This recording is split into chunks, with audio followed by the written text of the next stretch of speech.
Assalamualaikum warahmatullahi wabarakatuh. Jumpa lagi dengan saya SPSS Indonesia. Pada kesempatan kali ini saya akan memberikan tutorial bagaimana cara menguji multikoliniaritas beserta penjelasannya. Dimana yang pertama kita siapkan terlebih dahulu bahan-bahannya. Di sini saya menggunakan SPSS versi 24 ini. Kita buka dulu. Teman-teman juga bisa menggunakan SPSS versi 25 maupun versi yang terbaru versi 26. Kita lihat tunggu terlebih dahulu. Ini untuk tampilan SPSS-nya. Kemudian di sini juga saya sudah menyiapkan hasil jawaban kuesioner responden dengan 36 responden ini, 36 responden, dan masing-masing pernyataan X1 15, X2 12, Y-nya 18 dengan contoh variabel kepemimpinan sebagai variabel X1, pengawasan sebagai variabel X2, kinerja guru sebagai variabel Y. Selanjutnya di sini juga saya akan menyampaikan sedikit materi tentang uji multikoliniaritas. Apa sih uji multikoliniaritas itu? Nah, di sini sebagai contoh kasus kita akan mencari tahu pengaruh kepemimpinan X1, pengawasan X2 terhadap kinerja guru Y pada SMA Nusantara, di mana uji multikoliniaritas yaitu menurut Ghazali bertujuan untuk menguji apakah suatu model regresi terdapat korelasi antara variabel bebas independen. Model regresi yang baik seharusnya tidak terjadi koreksi antar variabel independen. Nah, pengujian multikoliniaritas ini bisa dilihat dari besaran nilai VIP atau nilai toleransi. Jadi dua kita lihat, VIP dan toleransi, di mana dasar pengambilan keputusannya yaitu yang pertama menggunakan nilai toleransi tadi. Jika dia lebih besar dari 0,10 maka tidak terjadi multikoliniaritas. Sebaliknya, jika pada toleransinya dia lebih kecil dari 0,10 maka dia terjadi multikoliniaritas. Kemudian dengan yang cara kedua kita bisa melihat menggunakan nilai VIP, di mana jika VIP-nya lebih kecil dari 10,00 tidak terjadi multikoliniaritas. Nah, apabila VIP-nya lebih besar dari 10,00 maka terjadi multikoliniaritas. Langsung saja untuk cara-cara pengujiannya, kita buka SPSS-nya ini. Kemudian kita buka pada variable view, kita tulis dulu di sini X1, kemudian di sini X2, kemudian di sini Y. Dengan desimalnya kita nolkan dulu. Sini kita beri keterangan dari X1 tadi yaitu kepemimpinan. Kemudian di sini pengawasan.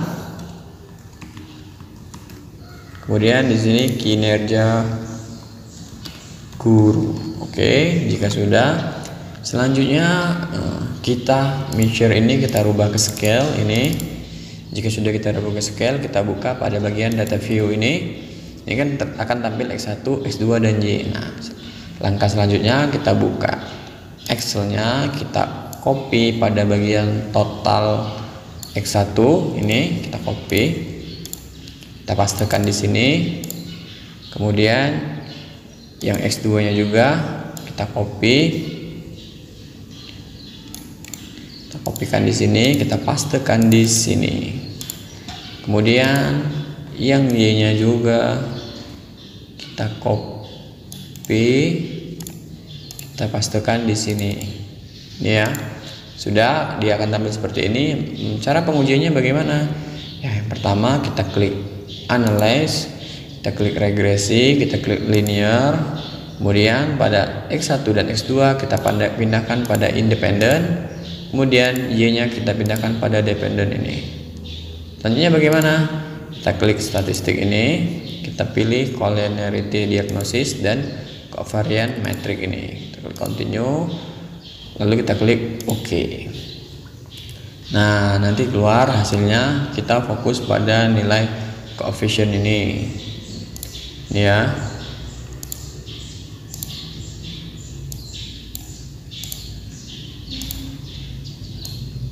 Ini kita lihat menggunakan dasar pengambilan keputusan kita tadi. kita fokus pada nilai koefisien. Kita buka ini ya. Kemudian sini sudah saya pindahkan di sini ya. Ini hasil koefisien ini sudah saya pindahkan di sini agar memudahkan kita menginterpretasikannya atau menjelaskannya. Ini sama ya, 239, 357. Ini semuanya sama ya, VAV 1,264 toleransinya, signifikansinya. Jadi ini kita besarkan saja biar mudah. Jadi ini hasil outputnya tadi. Ini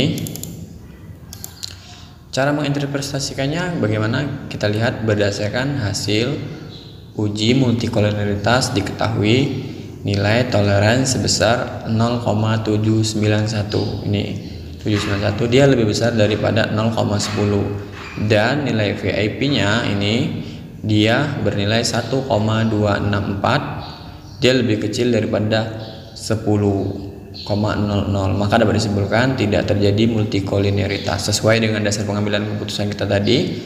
Apabila nilai toleransi lebih besar dari 0,10 tidak terjadi multikoliniaritas, dan apabila nilai VIP-nya lebih kecil dari 10,00 tidak terjadi multikoliniaritas. Ini terbukti pada nilai toleransi dan nilai VIP-nya terbukti. Jadi dapat disimpulkan bahwa tidak terjadi multikoliniaritas pada variabel kepemimpinan, pengawasan, dan kinerja guru ini. Di sini juga saya sudah menyiapkan bahan untuk diskusi. Bisa kunjungi website saya, bisa email saya untuk meminta SPSS atau meminta data ini, bisa kontak saya di nomor HP ini. Semoga bisa membantu teman-teman dalam menyelesaikan tugas akhirnya. Saya mohon maaf apabila penyampaian saya yang kurang baik. Semoga bisa membantu. Jangan lupa untuk subscribe, like, komen agar dapat mengembangkan video ini. Saya akhiri. Wassalamualaikum warahmatullahi wabarakatuh.